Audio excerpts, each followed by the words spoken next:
Hello everyone, स्वागत है आप सबका करंट अफेयर्स विद नम्रता में। मैं हूं नम्रता और आज है 11 अगस्त 2026। तो शुरुआत करते हैं आज के महत्वपूर्ण क्वेश्चंस से।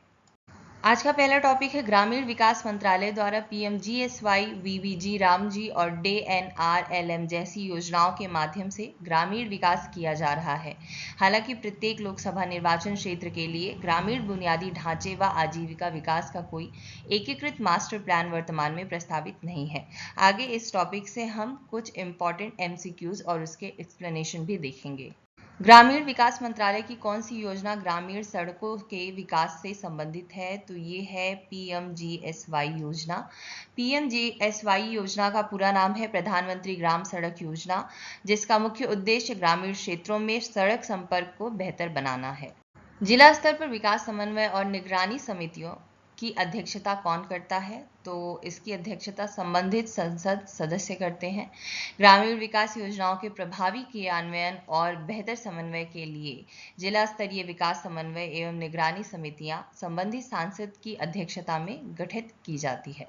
अब बात करते हैं एक और इम्पॉर्टेंट टॉपिक की, जो कि है सीरिया की एक अदालत ने 11 अगस्त 2026 को पूर्व राष्ट्रपति बशर अल असद को मौत की सजा सुनाई। उन्हें हत्या, यातना और मनमाने ढंग से गिरफ्तारी जैसे अपराधों का दोषी पाया गया। यह फैसला उनकी अनुपस्थिति में ट्रायल इन एब्सेंशिया सुनाया गया। असद दिसंबर 2024 में विद्रोही हमले के दौरान दमास्कस से भागकर मॉस्को चले गए थे। बशर अल असद को मौत की सजा किस प्रकार के मुकदमे में सुनाई गई? तो ये है ट्रायल इन एब्सेंशिया के मुकदमे में सुनाई गई। इन एब्सेंशिया का अर्थ है कि आरोपी अदालत में उपस्थित नहीं था। असद मॉस्को में होने के कारण सुनवाई के दौरान अदालत में मौजूद नहीं थे। बशर अल असद दिसंबर 2024 में सीरिया से भागकर किस देश को गए? तो ये रसिया को गए।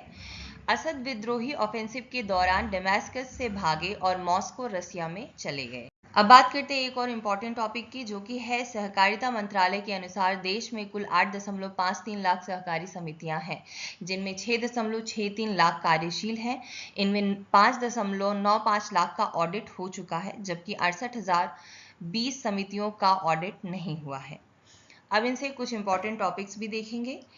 नेशनल कोऑपरेटिव डेटाबेस में लगभग 8.53 लाख समितियां और 32 करोड़ सदस्य दर्ज हैं। इसके बाद 115 मल्टी स्टेट कोऑपरेटिव सोसाइटीज यानी MSCS परिसमापनाधीन है। MSCS में अनियमितता होने पर MSCS एक्ट 2002 की धारा 86 के तहत परिसमापन की कार्रवाई शुरू की जाती है। MSCS अमेंडमेंट एक्ट 2023 का उद्देश्य सुशासन, पारदर्शिता और जवाबदेही मजबूत करना है। PACS कंप्यूटराइजेशन प्रोजेक्ट के तहत PACS को ERP बेस्ड नेशनल सॉफ्टवेयर से जोड़ा जा रहा है। सहकारिता मंत्रालय की स्थापना 6 जुलाई 2021 को हुई थी।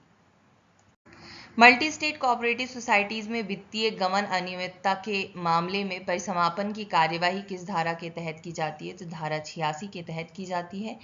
MSCS एक्ट 2002 की सेक्शन 86 के तहत मल्टी स्टेट कोऑपरेटिव सोसाइटी के विरुद्ध लिक्विडेशन प्रोसीडिंग्स शुरू की जाती है।